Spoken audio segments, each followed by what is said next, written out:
Oi, pessoal, tudo bem?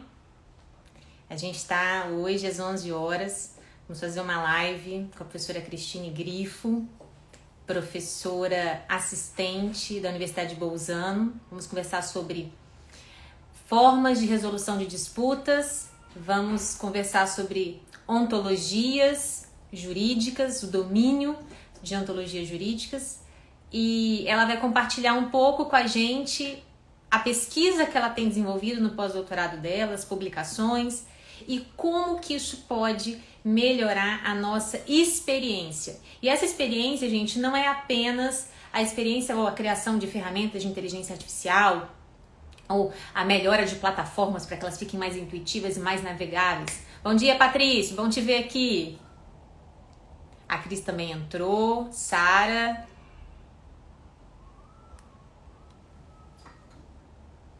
Bom, a gente estava falando sobre plataformas, então ela vai contar um pouquinho da pesquisa dela, como que ela tem desenvolvido isso, qual é a utilidade dessa pesquisa, para então ela mostrar como que isso vai melhorar a nossa experiência, junto com o design, a abordagem do Visual Law. Ei, Lu, bom te ver. Tô só admitindo aqui. A professora Cristine. Deixa eu ver se ela entrou. Olá, Oi, que bom te tudo ver. certinho? Também. Saudades. Saudade de você, Cris. Bom te ver. Prazer é sempre meu. Deixa eu começar de novo aqui. Eu estava te apresentando, falando um pouco das suas pesquisas lá em Bolzano, na Universidade de Bolzano. Mas Sim, deixa eu primeiro apresentar da onde que eu conheço a fique à Cris e vontade. da onde a gente começou essas discussões. A Cristine, ela trabalhou comigo no Centro de Inovação da Corregedoria do Tribunal de Justiça do Espírito Santo. Lá a gente conversou sobre alguns projetos envolvendo inteligência artificial e ela sempre com essa preocupação com o usuário, de como tornar a ferramenta mais humana, mais centrada no ser humano e também inteligente, né? Uma ferramenta lógica.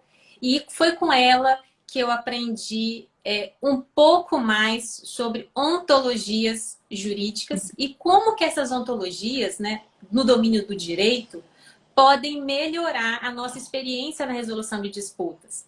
Não é, Cris? E aí eu Isso queria que a mesmo. Cris pudesse compartilhar um pouco dessas pesquisas que ela tem desenvolvido. Ela não está mais hoje no Centro de Inovação da Corregedoria. Hoje ela está fazendo um pós-doutorado, ela é pesquisadora da Universidade de Bolzano e lá ela tem desenvolvido pesquisas dentro da ciência da computação. A Cristine, ela é formada em ciência da computação, também é formada em direito, é mestre e doutora em ciência da computação. Não é isso, Cris? Isso mesmo. Não, e é interessante, né? Porque se eu pego assim a história, eu lembro que eu era estagiária, né? Quando ainda a corregedoria era autônoma, né? Era um órgão separado, né? Do Tribunal de Justiça. E ali eu percebi, eu falei, meu Deus, é uma outra linguagem. E como é difícil a gente se comunicar, porque na época eu só tinha a computação, né?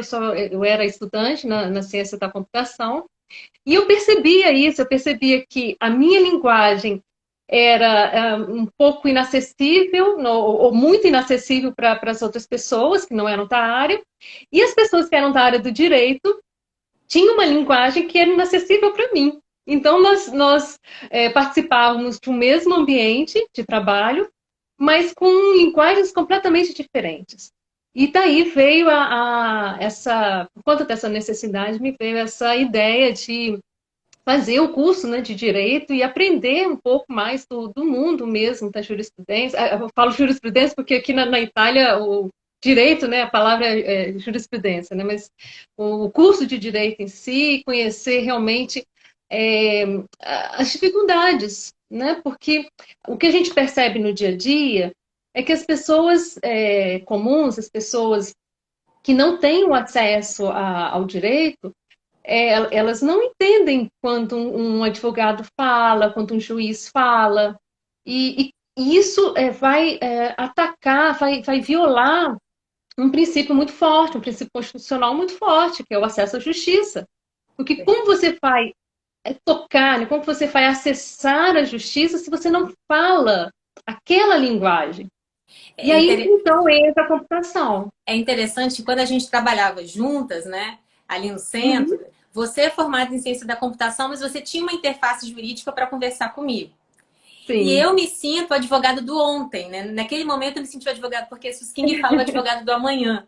Né? Ele fala que o Uhum. advogado tem que ter as habilidades em T. Ele tem que ter profundidade numa Uhum. disciplina, mas ele tem que ter Uhum. uma frente como T, né? Uma testa do T, com habilidades Uhum. para se acoplar a outras disciplinas, para ter diálogo com Bacana. outras disciplinas. E parte Uhum. disso eu aprendi com você, né? Você que foi ali o meu motor para estudar um pouco sobre isso. Ai, que bom. Bom saber que motivei.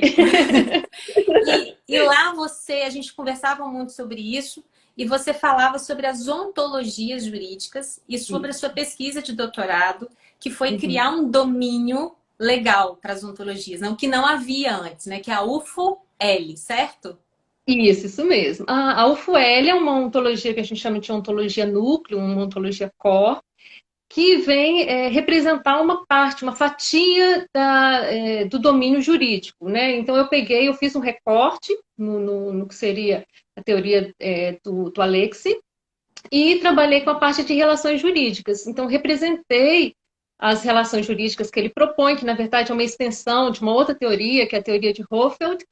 E então eu peguei essa parte dessa teoria e então representei na UFO, né? Utilizei a UFO, que é uma ontologia de fundamentação, e utilizei para construir então a UFO-L. Não é todo o direito, né? Quando a gente fala de ontologia, imagine assim, que você tem um mundo, você tem a realidade. Então, no seu mundo tem várias coisas, né? Tem várias relações e vários conceitos.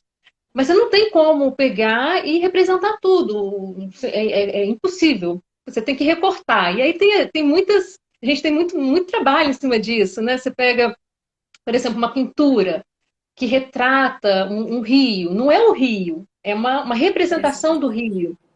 Aquilo ali nada mais é do que um recorte. Você retira algumas propriedades que você entende que não vai desnaturar aquele objeto ou aquela relação e representa de tal forma que qualquer pessoa que olhar para aquela pintura, ou aquela gravura, ou aquele símbolo, vai falar: ah, isso ali é um rio. É a mesma coisa, se eu chegar aqui, eu não sei quantas pessoas estão assistindo a gente, mas se eu chegar e falar assim, é, desenhe uma pessoa. Provavelmente essas pessoas, os nossos ouvintes, vão representar a pessoa naquela figurinha Foi o que com eu pauzinho, imaginei. né? A cabeça. Isso, isso, porque é natural, a gente retira algumas características, né, do real e representa de tal forma que a gente, olhando para aquele símbolo, a gente vai falar, isso ali é uma pessoa, né? Posso introduzir algumas características nesse desenho para diferenciar, por exemplo, um homem de mulher, ou diferenciar uma pessoa que está trabalhando de uma pessoa que não está trabalhando. Agora, imagine que tudo isso você pode, com símbolos, você pode construir uma linguagem. Então, você parte de uma ontologia, que vai, então, representar um recorte dessa realidade. Depois, você precisa de uma linguagem para falar desse mundo que está representado. Então, imagine que você está aqui, você fala de um mundo que tenha só cadeiras, Uhum. né? Então você precisa de palavras para falar de cadeiras. E depois das relações entre essas cadeiras com outros objetos. Então você tem a ontologia, que é a representação dessa realidade. Você tem uma linguagem que vai falar sobre esse recorte da realidade representado por uma ontologia. E agora vem a questão, bom, se é uma linguagem, alguém precisa falar essa linguagem. Perfeito? Perfeito. Quando a gente tem, por exemplo, se a gente fala a linguagem, até de uma forma pejorativa, né, o legalize, então a linguagem que é falada no meio jurídico, quem fala? As pessoas que conhecem o mundo jurídico, porque conhecem os objetos e as relações do mundo jurídico. Se eu falo, por exemplo, a linguagem assim, da computação, então eu vou utilizar jargões, eu vou utilizar certas palavras que só as pessoas que são da nossa área vão compreender. Agora, se nós construirmos uma linguagem que seja acessível tanto para pessoas do mundo jurídico, pessoas da computação e pessoas comuns que não são nem de uma área nem de outra, agora nós podemos falar de coisas que existem nesse mundo jurídico e que vão ser acessíveis, né, vão ser compreensíveis e podem ser expressadas por uma linguagem que todos falam. Então, a minha pesquisa trata disso, né, na construção dessa linguagem. E essa linguagem, Cris, que você menciona na sua pesquisa, é uma linguagem que é lida pela máquina. Sim, essa é a parte bacana, né? Então, por exemplo, as pessoas pensaram quando eu falei na representação de uma pessoa, como aquele crapetinho, aquela pessoa com os pauzinhos, né? Agora imagina que por trás desse símbolo existe código, um código que a máquina vai compreender. Então, se eu faço, por exemplo, eu faço uma pessoinha, a representação de uma pessoa, outra representação de outra pessoa, e crio uma linha entre elas, eu posso estar ali representando uma relação entre duas pessoas. Né? Eu posso depois criar algum tipo de símbolo para mostrar que uma está num papel, por exemplo, de comprador, a outra está no papel de vendedor. E aí, eu posso incutir nesses símbolos código, porque aí, quando eu for construir essa linguagem, quando as pessoas vão utilizar essa linguagem, elas não vão precisar codificar nada, elas não vão nem precisar se preocupar com o código que a máquina vai entender. Elas só vão precisar compreender os símbolos, as imagens, só. Que aí fica fácil, né? Se eu coloco a representação de uma pessoinha, as pessoas vão entender, mas se eu coloco um monte de linhas de código, provavelmente as pessoas vão ter dificuldade de compreender. Aí eu pego e coloco escondidinho dentro desse símbolo, esse código, mas de tal forma que ali dentro daquele código eu também coloque algumas regras. Por exemplo, se eu falo numa relação de compra e venda, vem na nossa mente o quê? Um papel de um comprador, de um vendedor, então de compradores e vendedores, perfeito? Perfeito. Mas eu não posso ter uma relação só de compradores de um lado e compradores de outro. Ou seja, sem que haja o papel de vendedor, tem que ter alguém desempenhando o papel de vendedor. Então, se eu tentar utilizar essa linguagem sem colocar o papel de vendedor, ou seja, só o papel de compradores de um lado e de outro, o próprio computador vai falar, olha, não está correta essa relação. Maravilha. Que maravilha. Entendeu? Então, vamos imaginar, vamos pensar aqui numa coisa concreta. A gente está numa plataforma de resolução de disputa, né? Uma negociação. Eu, completamente leiga, talvez sem advogado, nas causas de pequeno valor, vou entrar nessa plataforma para resolver a minha disputa. Essa plataforma vai estar numa linguagem que eu vou ter a plena compreensão, porque ela não está no Legalize, ela não tem jargão. E a máquina, o que simplifica para mim, simplifica igualmente para a leitura da máquina, do software. Sim. Na verdade, para ela, tanto faz, né? Porque está ali, está embutido. A gente escreve numa linguagem, obviamente, compreensível, já de certo alto nível que a gente fala, né? Porque se a gente for ver até para nós, assim, na hierarquia de linguagens computacionais, nós temos linguagens de alto nível e tem linguagens de baixo nível. A gente hoje trabalha com linguagens de alto nível, a gente não trabalha, como a gente fala, escovando bits, né? Que seria que a linguagem de máquina, se você for ver, é 0 e 1. O computador, a linguagem de um computador é binária, então é 0 e 1. A gente não trabalha com uma linguagem de 0 e 1, é muito difícil. A gente aprende até na faculdade a trabalhar com linguagem de montagem, que é um pouquinho acima até, né, dos nossos, de uma linguagem assim, binária. Mas hoje a gente trabalha com linguagens alto nível, então uma Java, Python, C++, que aí também já está um pouquinho fora. A gente pode provar bit também. Mas essa inteligência que você está falando, quando eu, na plataforma de resolução, eu tentar fazer uma coisa que não é admissível no direito, a própria máquina não vai me permitir fazer. É isso? Vai estar um órgão, vai te dar um alerta, né? Vai falar, olha, você não pode fazer isso aqui vai ferir, né? Ou vai violar alguma regra que está aqui. Aí a gente pode criar, né? Pode até mostrar, assim, olha, dessa forma aqui não pode ser feito porque vai violar uma regra. E até mesmo como mostrar essa violação tem que ser de uma forma muito simples, né? Porque para que assim, a gente não volte para o legalismo. Então, até os warnings que a gente vai colocar, a gente tem que colocar de uma forma que seja simples e prático, né? Seja simples e prático. Você não pode, por exemplo, fazer uma relação entre dois compradores ou entre dois vendedores. Não, Tem que ter um comprador e um vendedor. O software não vai me perfeito. permitir estabelecer essa relação. Isso, perfeito. Isso E aí. teve uma coisa que eu achei muito interessante que você falou, é que tudo que tem ali na interface é uma representação da realidade, certo? Então ela não é Isso. a realidade em si. Não, E aí não. essa realidade ela é recortada para que Uhum. facilite a compreensão. É como se fosse um mapa, né? O mapa ele não reproduz Isso. tudo que existe na natureza, a nossa realidade. Mas ele é Uhum. útil na medida em que faz com que a gente saia de um ponto e chegue ao outro ponto. Se a gente for Isso aí. transpor a imagem é como se fosse uma analogia. É o mesmo princípio da analogia, né? Eu pego questões semelhantes e com essas semelhanças eu aproximo para que se chegue às Uhum. mesmas conclusões. Seria o mesmo Perfeito. princípio do texto. E aí tem uma coisa que o design fala que eu acho bacana, que você falou, que quando a gente está trabalhando com linguagem textual, a ordem dos elementos importa. Né? Se eu falo assim, o Uhum. cachorro mordeu a criança. Então, eu tenho que ler, eu tenho uma regra semântica que vai me fazer interpretar essa ordem, né? É Verbo e sintática. predicado. E É aí eu vou sintática e chegar a semântica. uma conclusão. Quando a gente Uhum. trabalha só com imagens e com código embutido nessa imagem, o que eu tenho é uma sinestesia, um alinhamento mental.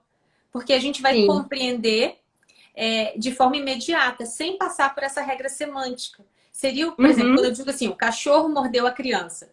Eu preciso interpretar isso para entender a ordem dos fatores. Se eu Sim. troco a criança mordeu o cachorro, a troca da frase fez diferença. Então eu tive que aí usar Uhum. mais cognição.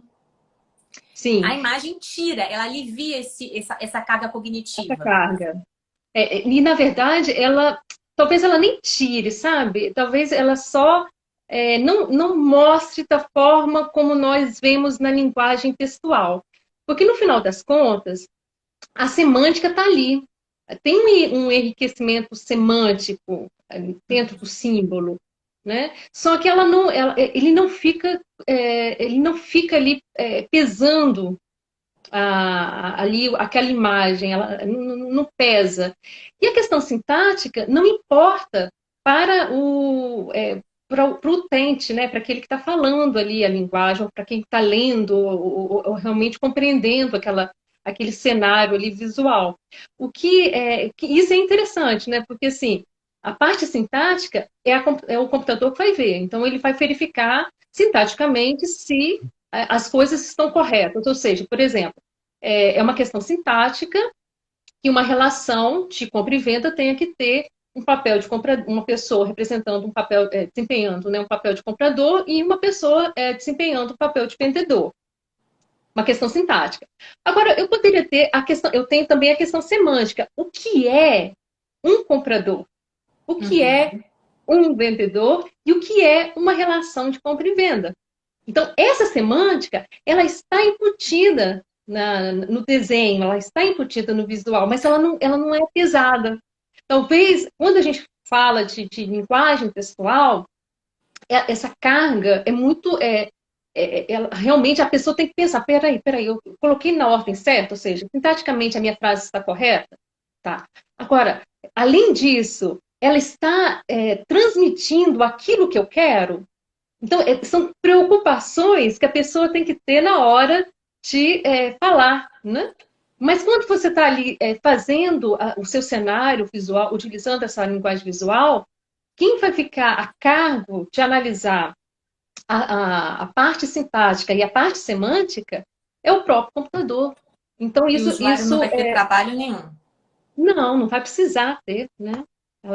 Ele vai expor ali o que ele deseja e o computador vai quase que guiá-lo, né? Como se fosse um aio mesmo, né? Um guia ali no sentido de, olha, isso aqui você pode fazer porque está correto, né? Sintaticamente. Isso aqui, olha, é isso que você realmente quer dizer, ou seja, a questão semântica, né? Porque falar o cachorro mordeu a criança. Ou então a criança mordeu o cachorro, são coisas diferentes, semanticamente diferentes, são valores, a gente coloca valores aí diferentes, né? E isso aí o computador pode conduzir toda essa carga para que então no final tenha o resultado que ali o cliente, né, as pessoas que estão, as partes que estão ali trabalhando nessa plataforma, realmente é aquilo que eles querem chegar, né, o resultado que eles querem chegar. Então, a partir da ontologia, eu entro numa plataforma de resolução de disputa, talvez sem conhecer nenhuma regra de direito, sem conhecer o vocabulário jurídico, e eu sozinha consigo navegar nessa plataforma. Consegue, a ideia é essa.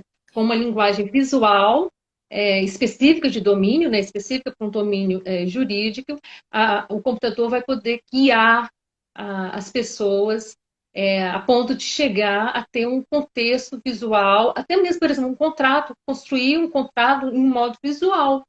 E, às vezes, até antes mesmo de assinar, porque eu acredito, sabe, Juliana, que muitos dos conflitos que nós temos vão, né, até para a justiça, ocorrem porque as pessoas não conseguem compreender o que está escrito. Não é claro. Agora imagine que você tem a possibilidade de mostrar isso de uma forma tão clara, as cláusulas de uma forma tão clara, que a pessoa fala assim, não, essa cláusula eu não concordo. Podemos mudar? Ah, não, não pode mudar. Bom, então eu não vou assinar esse contrato. E aí, assim, a pessoa, antes de entrar em uma relação contratual que pode ser danosa, ele tem a opção de falar, peraí, eu entendi muito claro, eu não precisei nem de um terceiro para me explicar. Só por isso aqui eu consegui, só por esse cenário, só para essa imagem, eu já consegui compreender quais são as cláusulas, e essa cláusula específica, ela para mim não é interessante, então para mim o contrato, se não pode ser mudado, para mim não vale, né? Até na negociação, Cris, tem um texto que é Uhum. muito interessante, que ele fala que muitos dos livros e da literatura, e a gente tem rios de tinta escritos sobre isso, fala sobre como chegar ao yes, né? How to get Aham, yes. Como chegar é. ao sim no acordo. Um E ganha-ganha, né? E aí chega-se ao sim num acordo, só que o draft, né, quando você escreve isso, é como se, para grande parte das pessoas, o problema terminasse em se chegar ao sim. Quando na Uhum. realidade, o problema começa quando você transporta esse sim para um documento, que é o termo de um acordo, e esse documento vem a ser questionado no futuro. Porque a Uhum. gente não prestou atenção nos aspectos mais pragmáticos e operacionais Sim. desse acordo, em termos de redação, em termos de clareza, para que o Uhum. instrumento funcione e efetivamente seja proativo para evitar o litígio. Então a gente, Sim. chegou ao acordo, beleza, agora vamos escrever, acabou o nosso trabalho. Aí 3 anos depois, Uhum. 4 anos depois, a gente pega aquele e vamos questionar aquele contrato, vamos questionar aquela negociação, porque É. eu não tinha antevisto uma possibilidade, eu Aham. não tinha pensado numa possibilidade. Tem um precedente do Reino Unido, eu não lembro agora qual foi, em que eles fizeram um contrato e nesse contrato tinha as cláusulas escritas e no final tinha um anexo com todas as cláusulas desenhadas. E Uhum. esse contrato depois veio a ser questionado em juízo. E o juiz, ele mencionou o seguinte, olha, o anexo está muito claro. Então, o texto, você não pode Uhum. querer se valer do texto e excluir a interpretação, a clareza do anexo. Então, ele manteve Uhum. a cláusula contratual porque o anexo, que tinha o desenho de como seria feita a entrega, né, era tão Aham. claro que não daria dúvida para um dos contratantes questionar isso posteriormente em juízo. Então, ele Sim. utilizou o Uhum. Visual para afastar essa disputa. E aí tem uma Sim. outra coisa que eu queria te perguntar. A ontologia é, então, essa representação do conhecimento. Sim, sempre levando em consideração um sistema de categorias muito bem formado, baseado em uma lógica, realmente uma linguagem formal, ou seja, que vai retirar qualquer tipo de inconsistência ou incompletude. Isso é o diferencial quando a gente fala de legal design baseado em ontologias e legal design não baseado em ontologias. Porque quando a gente fala em legal design baseado em ontologias, você parte do princípio que você construiu uma ontologia E essa ontologia está baseada em um sistema de categorias bem formado. Uma, uma, um legal design, né, ou um visual law que não está baseado em uma ontologia, ela não tem por trás dela uma representação desse recorte da realidade. E aí pode ter algumas inconsistências, podem ter duplicidades, pode ter falta de integridade, pode ter algumas incoerências, algumas inconsistências. Essa é a grande vantagem, então, de trazer a ontologia para o legal design, realmente para trazer essa vantagem de consistência e completude. E muitas vezes o desenho em si pode não ser suficiente para representar aquele recorte da realidade. Agora, quando você tem toda a representação primeira, toda ali, utilizando um sistema de categorias, construindo uma linguagem sobre essa ontologia, e depois você gerando esses cenários visuais, ali a consistência e a completude realmente vai ter, assim, a gente fala, né, que vai ter uma dificuldade maior de encontrar uma inconsistência. O pessoal da computação sempre coloca é possível, né, caso a ontologia não tenha sido bem construída, é possível até ter algumas inconsistências, mas parte-se da hipótese de que você tendo uma boa ontologia construída, é raro você ter uma inconsistência na sua linguagem e, portanto, naqueles cenários visuais resultantes dessa linguagem baseada na ontologia. A linguagem visual, ela acaba sendo universal em razão da lógica que a ontologia traz É, para essa linguagem. sim, Então, uma sim. linguagem visual baseada em preferências ou gostos, né, em Uhum, achismos, ela vai dar, de qualquer forma, o mesmo problema da textual, dúvidas sim, interpretativas. sim, Quando eu sim. ligo essa linguagem visual, essas figuras, né, essas imagens, com uma arquitetura, né, de conceitos, uma arquitetura Uhum, de. E a gente junta, porque o design não trabalha com ontologia, o design trabalha com a arquitetura da informação. Mas nesse sim, aspecto, ele combina com a ontologia. O design trabalha com a arquitetura da informação, a ontologia trabalha com uma arquitetura lógica e pré-combinada, né, dessa informação. uhum, Quando isso casa, a linguagem que é a interface que vai estar na frente do usuário, ela é quase insuscetível, tem um alto grau de insuscetibilidade de dúvida. Seria isso? isso aí, Qualquer porque torna mais usuário, claro. qualquer usuário Imagina. poderia compreender. Sim. Note que é o seguinte, a gente não mostra a ontologia, né? A ontologia ela também fica tudo por trás desses cenários visuais. Porque até mesmo compreender o sistema de categorias pode ser difícil para uma pessoa que não conhece ontologias, porque a própria construção da ontologia ela tem que seguir regras também de fórmulas que a gente chama, né? Fórmulas bem formadas, e aí talvez a pessoa não tenha também esse conhecimento. Então, a gente também pode imputir, na verdade, a gente impute, né, a ontologia quando a gente faz essa linguagem, né, a gente codifica em linguagem por trás do símbolo.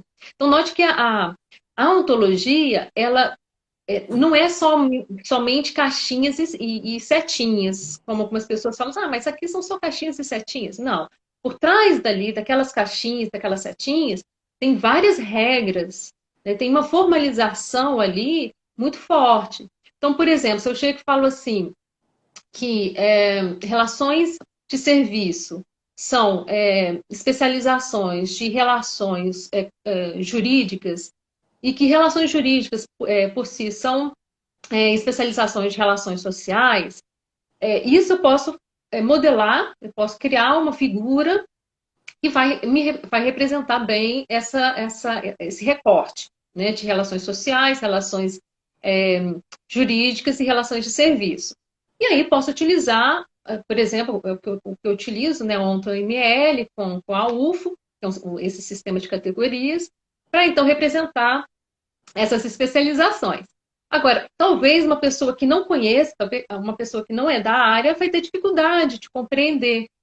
A gente impute, então, todas essas especializações quando a gente for criar o símbolo para uma relação de serviço, o símbolo para uma relação jurídica, o símbolo para uma relação social. E A aí, gente tem então, que exaurir esse domínio, Cris. A gente tem que não. pensar em todas as relações possíveis para que se o usuário tiver qualquer necessidade dentro daquela plataforma, ele vai ter ali como sair. Eu Não, vou não te tem trazer um como, né? exemplo muito, muito banal. Uhum.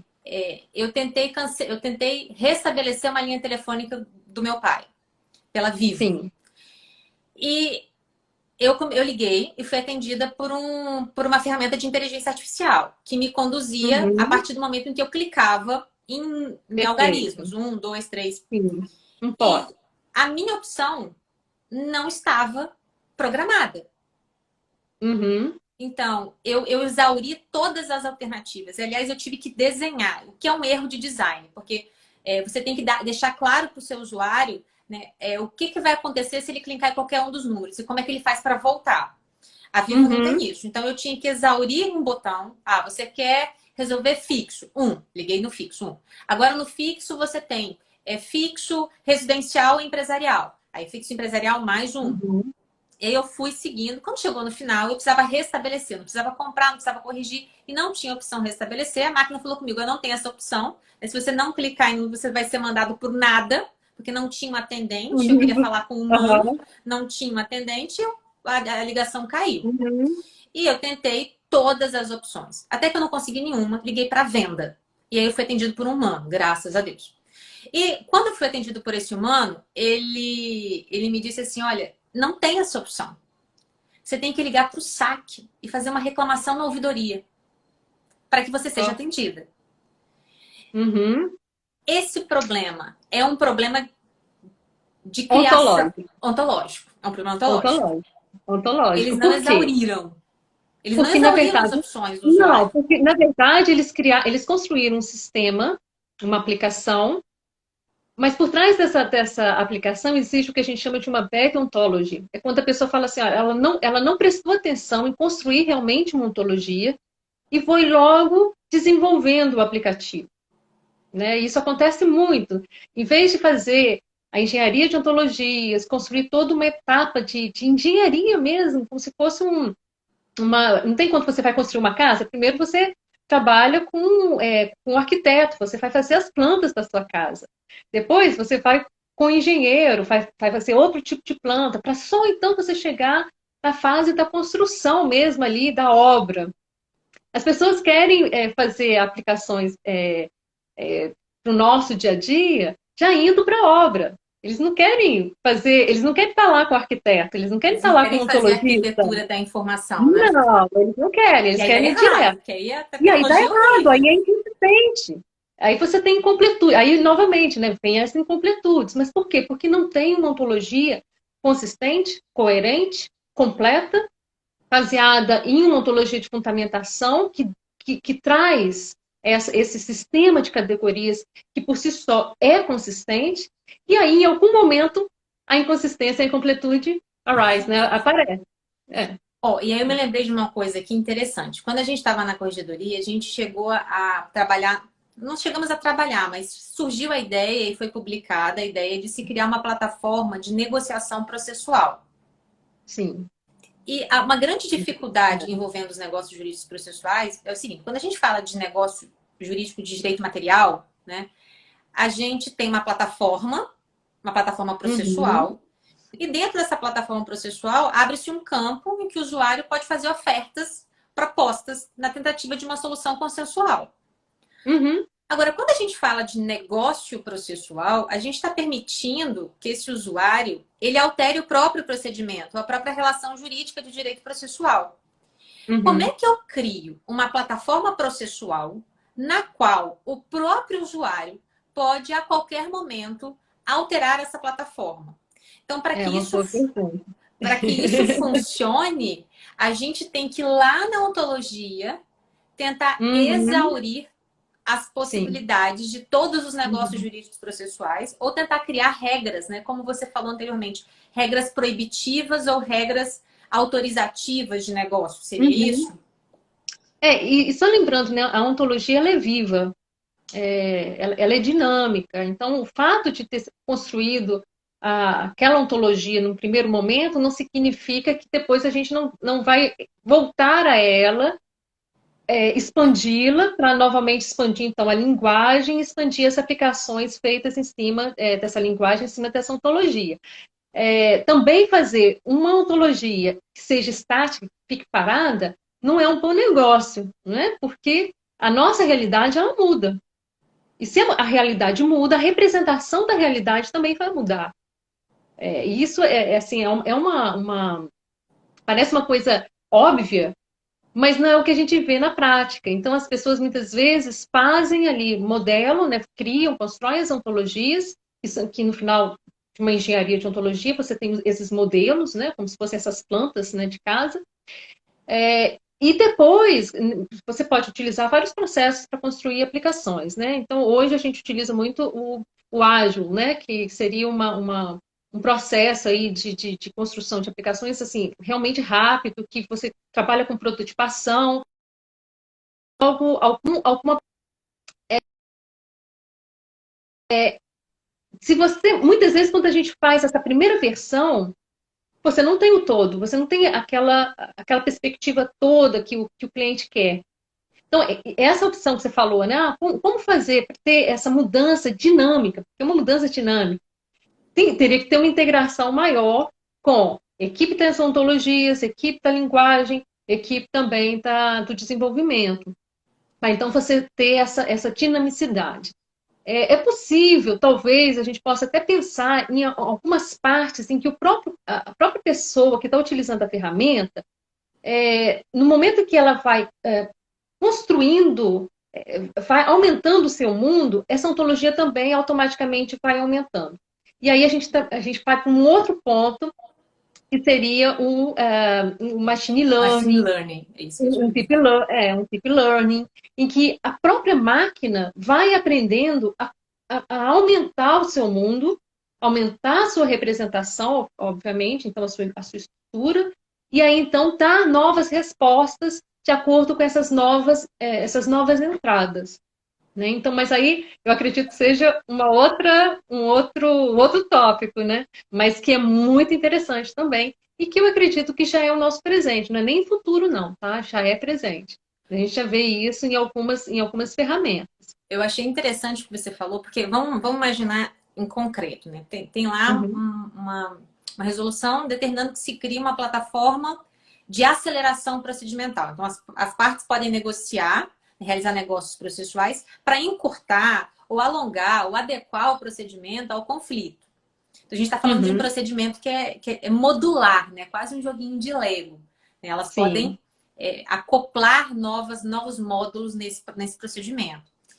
E aí, o trabalho do profissional do direito por trás dessa plataforma e do profissional da ciência da computação é, num primeiro momento, tentar criar uma representação de negócios processuais.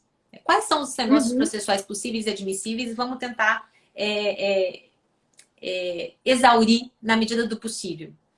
Mas vai aham. chegar no momento em que um usuário vai tentar fazer um negócio processual, ele vai pretender fazer um negócio, vai ter acordo com a parte adversária sobre esse negócio, mas a Uhum. máquina não previu. É o híbrida, por exemplo, pega dois casos, né? Dois tipos e cria um híbrido, por O negócio exemplo. processual híbrido, direito material e direito Sim, processual. isso. Uhum. E aí, quando isso acontecer, o que a gente vai fazer em termos de gestão, né? A gente tem como é que a gente faz para que essa máquina possa entender, olha, as pessoas, os usuários, eles estão tentando fazer esse negócio. Então, isso aqui é uma questão importante. A máquina, ela consegue ter essa captação, ela consegue capturar essa ideia que está se repetindo sem sucesso? Somente se ela for programada para isso, para compreender que está tendo uma nova entrada e que ela precisa agora agregar aquela nova entrada na sua estrutura. Por exemplo, quando a gente trabalha com redes neurais, que é algo antigo, tá? Da década de 50, 60 já se falava de redes neurais. No momento em que você treina, né, os nodos ali com novas entradas, você tem como melhorar a estrutura daquela rede neural. Então, imagine que esse novo tipo de negócio é uma nova entrada. E aí, sendo uma nova entrada, é como se a estrutura precisasse ser ampliada. Mas note que é tudo programação. Você tem que realmente programar a máquina para que ela aceite novas entradas. Senão, não, né? Porque a gente tem que sempre também ter isso muito claro, que a máquina por si só, tudo bem, assim, o que eu for falar, assim, vai ser um parênteses, né? A máquina por si só, ela é, entre aspas, burra, né? É uma máquina. Se não houver um ser humano que faça o start, né, que tenha o start com uma programação e faça com que ela compreenda o que está sendo dado a ela como entrada, ela não vai compreender. Né? A gente só tem ali uma massa de coisas que não tem uma inteligência. Quando a gente fala assim, sistemas inteligentes, material inteligente. O pessoal está utilizando muito, né, a palavra inteligente para Inteligente tudo. Então, automóvel. smart contracts, smart materials. Então, eles colocam o smart para tudo. Para tentar, Smart talvez, contracts, smart procedures. fazer uma reinterpretação daquela substância. Então, agora não é mais contrato só, né? É um contrato inteligente. O que é um contrato inteligente? É o que o técnico pensou e admitiu, né? Então, Pois é, primeiro então, alguém tem que ter pensado. isso, alguém tem que ter pensado, alguém tem que ter modelado, alguém tem que ter dado esse kick-off, né? Esse ponto de partida, esse primeiro lance, para que então se comece a falar em aprendizado de máquina. Senão, não tem como, né? Não tem uma autopoiese aí da máquina, né? E aí a Então, gente realmente pode ter. Pode tem terminar, essa, pode terminar. tem esse primeiro passo, que é um humano que tem que fazer e que tem que programar, utilizando algum tipo de estratégia. Que seja redes neurais, que seja um tipo de machine learning, com algum tipo de algoritmo existente, mas tem que haver esse primeiro passo aí, né? Então, seria o marco zero, né, da aprendizagem de máquina. Tem um ponto do livro do Kahneman em que ele fala sobre a importância do usuário, de você entender o modelo mental do usuário para criar Uhum, ferramentas, porque o usuário ele não pensa de forma, na verdade, ele não pensa sempre de forma racional, pelo contrário, grande parte dos nossos raciocínios são automáticos. Né? O sistema uhum, 1 e o sistema 2. Então, ele chama de sistema 1 e sistema automático. Então, a gente tem que falar a linguagem do usuário, porque muitas vezes ele não está raciocinando antes da tomada de uma decisão. E o Sustain, ele defende que no direito, o direito não deveria ouvir o usuário, porque o direito é técnico. Então, a gente deveria prever tudo tecnicamente e não deixar que a mídia ou que o usuário que acaba mediatizando um determinado assunto, que isso influencie a ferramenta, qualquer artefato jurídico. E aí o uhum. Kahneman fala, não, porque o objetivo do direito é ter legitimidade social, né, pacificar conflitos. É. E se você cria uma ferramenta, um artefato jurídico que não tem legitimidade, que não encontra ressonância no usuário, no cidadão, ele passa a não aceitar e a não entender aquele artefato como sendo representativo dele, do modelo mental dele. Sim, E aí tem essa diferença. E aí, quando a gente é. estava falando aqui da plataforma, eu estou imaginando aqui uma situação em que o usuário ele queira fazer um negócio, porque para o modelo mental dele, eu posso escolher o juiz. Por que eu não posso escolher o juiz? Eu quero escolher o juiz. Uhum. E o sistema não permita que ele faça isso, porque tecnicamente existem princípios, existem direitos e garantias fundamentais que devem ser observados. Quando a gente nota, se a gente notar um aumento desse tipo de tentativa de negócio processual, isso teria uma forma de gerar um alerta pro operador do Uhum. direito. Olha, as pessoas estão tentando fazer negócio jurídico processual que afeta a competência, que afeta a jurisdição, que Uhum. afeta. Uhum. Isso tudo vai estar na programação da máquina previamente? Isso tudo Sim, tem que ser isso pensado? pode ser. Sim, isso tudo tem que ser pensado. Então, esse alerta, por exemplo, eu acho muito bacana, né? Porque, na verdade, o que que é esse alerta? É um anseio da sociedade. E mais, não só isso. Se um grupo muito significativo, né, uma amostra muito significativa tá, ali da sociedade está dizendo, olha, foi colocado um juiz, ou um juízo X para o meu negócio, para julgar a minha lead. E eu não tenho esse trust, né? Eu não tenho a confiança nesse juízo e começam a falar, olha, eu quero o outro. Um alerta aí, As duas partes, né? imagina. Então, é algo muito mais profundo, né? É E algo isso muito não mais foi profundo. pensado na arquitetura da informação, isso não foi pensado na Não. ontologia. E a própria ontologia ela pode sofrer um machine learning É. para aprender isso. Agora, note que já existem ontologias de trust. Então, aqui tem um grupo aqui na universidade que trabalha só com ontologia de trust. Então, o trust é relacional, tem uma natureza relacional. Se uma pessoa está em um relacionamento que ela não tem trust, ou seja, ela não confia na outra parte, por exemplo, o nível de risco vai ser altíssimo, né? Se você não confia, por exemplo, você está numa relação de consumo, né? Uma pessoa tem que te vender algo, você tem que pagar algo para uma pessoa, mas o vendedor não confia em você, o risco, a análise de risco aí é muito alta. Provavelmente ele vai começar a colocar certas restrições para diminuir o risco nessa relação. Então, esses alertas, talvez a gente. O direito é um pouco mais engessado, né, para gente alterar. Mas imagine que você possa, com essas plataformas, mostrar: olha, tem uma amostra significativa da sociedade que não confia, que não tem esse trust num relacionamento com um juízo Ah, X, voltei. entendeu? E aí, então, esse alerta.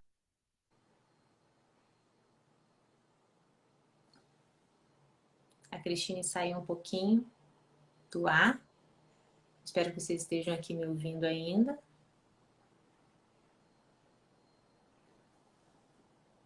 Vamos esperar um pouquinho, deve ser a internet dela que travou.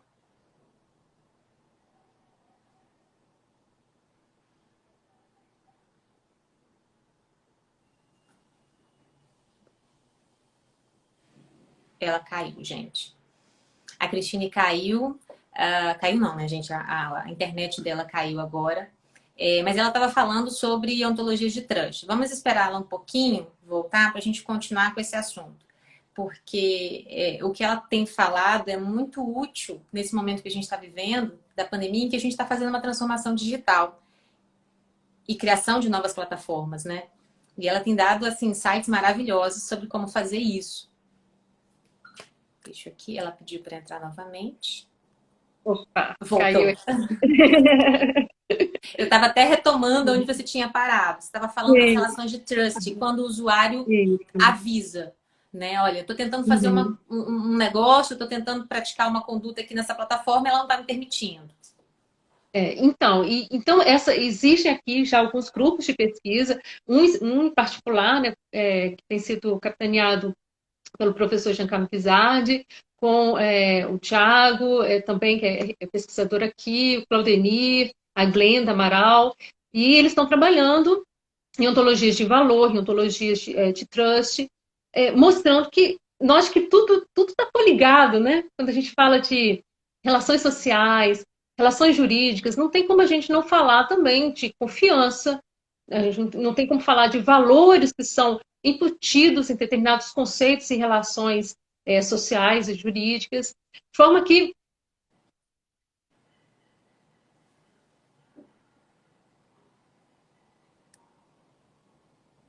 Tá, vou novamente. Estou vendo aqui a Camila falando que está sensacional. Obrigada, Camila. Patrício falando para direcionar para políticas públicas. Deixa eu ver aqui se a Cris entra novamente. Aqui. Para a gente continuar. Oi, Juliana, eu acho Oi! que a minha conexão aqui já está bem ruinzinha. A gente está É próximo, a gente está o próximo. horário, o pessoal aqui começa a utilizar mais o 5 horas da tarde aqui, né? Então já começam a utilizar só para carregar aqui a rede, provavelmente. Mas, Cris, você estava falando das pesquisas do professor Jean Carlos Guizardi, professor. Verdade. Isso, aqui nós temos o professor Guizardi, né, junto com o pesquisador, o Tiago Prince, o Tiago Salles, né, Prince, o Claudemir Fonseca, a Glenda Amaral, e eles têm trabalhado nessas ontologias, né, de valor, ontologias de trust, e aí então a gente vê que está tudo coligado, são ontologias que estão coligadas. E a gente pode, aquilo que você falou, né, a gente vai expandindo, mas a gente vai expandindo de acordo com as necessidades assim, que a gente vai vendo quando a gente vai construindo as ontologias. Então, por exemplo, quando a Glenda, né, que é uma pesquisadora, estudante de doutorado aqui, está trabalhando nessa parte de conceito de dinheiro, conceito de valor, é muito bacana, porque no final das contas a gente vai cair em relações jurídicas, né? E que está tudo ligado lá em cima, nas relações sociais. Não tem como a gente fugir né, dessa camada, né, modelada que tá mais no alto. Né? Então, quando a gente fala, por exemplo, moral, ética, a gente está Que é isso? falando de, né, o que é isso? Então, quando a gente vai representar, a gente representa nessa ontologia, nessa dimensão social. Quando a gente fala de as relações jurídicas, aí a gente vai para essa relação, para essa dimensão, para essa ontologia de relações jurídicas, né? O FUEL, como é o caso, mas tem outras ontologias também Ó, o professor que Sérgio está trabalham falando aqui com que você é uma jurídica. super fera e eu concordo. Então, Ah, quero Sérgio, transmitir para satisfação você para você. aqui o que ele falou. Não, pera ele. Nossa, tá aí na ponta de sensores, trabalhando com a parte aí de sensores para dar soluções, né, para essa época de pandemia. E tem feito um ótimo trabalho. Eu sugiro o pessoal que gosta de tecnologias seguir o professor Sérgio. Ele tem realmente um trabalho muito bom. Cris, e só para a gente finalizar, quando você falou dessas construções de plataformas, isso também é o mesmo princípio que se aplica para programar, se aplica também no físico, né? Então, se eu quiser fazer uma peça Uhum. processual, se eu quiser fazer um parecer usando a arquitetura da informação e usando também o domínio jurídico, eu também consigo. Consegue Os sim. princípios são E os mesmos. os princípios são os mesmos. Talvez quando você tem ali a peça processual, hoje a gente nem pensa muito, né, assim, no mundo que está por trás. Mas tem um mundo ali atrás daquela peça processual.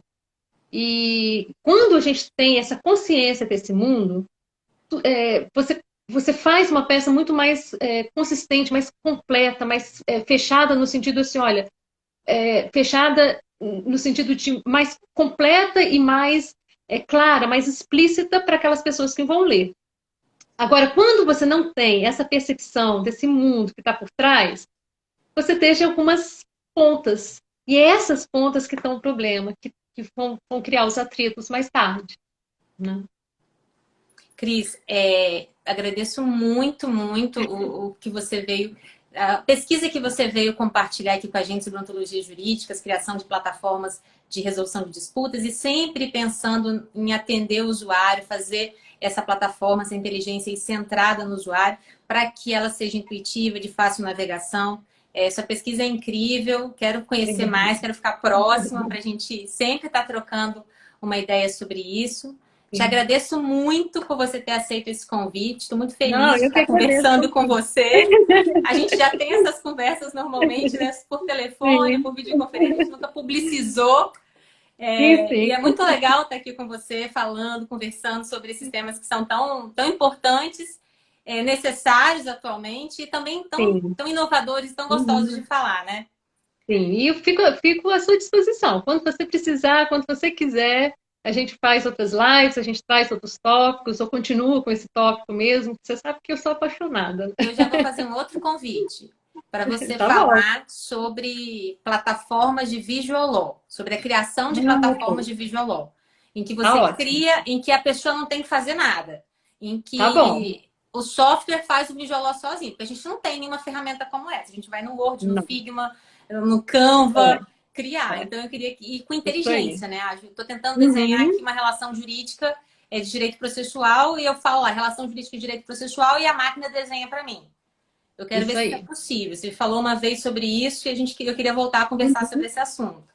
Então, só fazendo uma palhinha assim para fechar, a gente, né, eu estou participando num grupo de pesquisa com a professora Maria do CEUNES, né, de São Mateus, a UFES de São Mateus, e uma aluna também da graduação da ciência da computação, e a gente está fazendo essa ideia de visual law para direito de família, especificamente para pensão alimentícia.